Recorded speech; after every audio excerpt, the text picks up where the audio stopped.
ये जौनपुर की कचहरी है जनाब।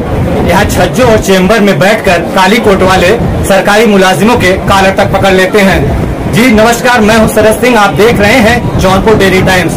बात करें हिंदुस्तान की तो हिंदुस्तान चुनाव प्रधान देश है। यहाँ सत्ता की लड़ाई रहती है, यहाँ कुर्सी पर हर कोई बैठना चाहता है। खैर, यहाँ की नेताओं की बात करें तो इनकी नस नस में झूठे वादे एवं भ्रष्टाचार के रक्त बहते रहते हैं। आइए बात करते हैं समाज के उस तबके से जिससे इंसाफ और ईमान की उम्मीद जिंदा है। जी हाँ, हम बात कर रहे हैं न्यायपालिका की। अगर बात न्यायपालिका की हो रही हो, उसमें अधिवक्ताओं का जिक्र न हो तो बात थोड़ी अधूरी सी रहती है।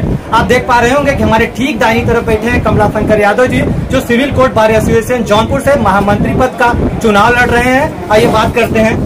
देखिए, मैं Kamlashankar Yadav advocate civil court में मंत्री का पद का प्रत्याशी हूं और ये चुनाव 2 वर्षों के लिए होता है।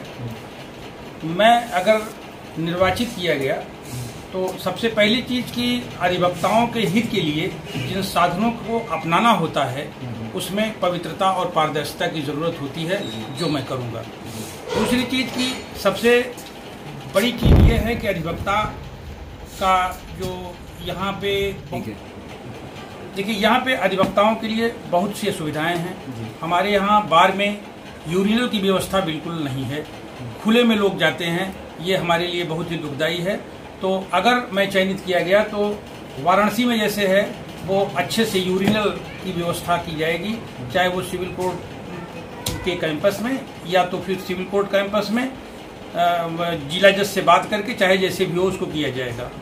और सबसे बड़ी चीज है कि वो संविधान में संशोधन की आवश्यकता है और वो संशोधन जनरल बॉडी की मीटिंग करके किया जाएगा और आज के परिवेश में नए ढंग से उसको उसमें संशोधित करके युवा अधिवक्ताओं के लिए भी कुछ उसमें लाभकारी योजनाएं बनाई जाएंगी, जो बहुत ही आवश्यक है। इस महामंत्री पद के लिए 10 लोगों ने आवेदन किया है, तो अधिवक्ता बंधु आपको क्यों वोट करेंगे? देखिए, अधिवक्ता ये देखता है, ये अधिवक्ता समाज का सजग प्रहरी होता है, वो देखता है कि हमारा हित किस प्रत्याशी में सुरक्षित है।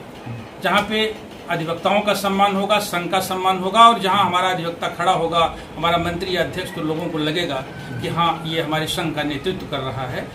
तो ये 10 लोग यहाँ पर चुनाव मैदान में हैं। अब इसमें 50% तो जातिगत स्थितियाँ होती हैं जो पूरे देश में है।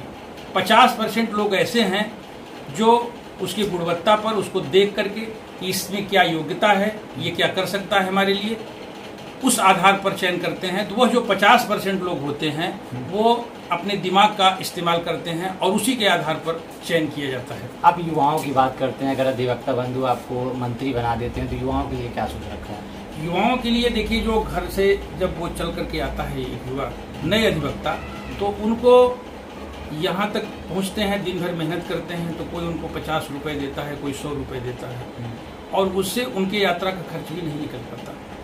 उनके लिए बहुत बड़ी समस्या है। 2-4 साल प्रैक्टिस करते हैं, उनका मनोबल गिरने लगता है और जिस हौसले के साथ सुबह वह स्नान करके घर से निकलता है, उस हौसले के साथ वो वापस घर पर नहीं जाता।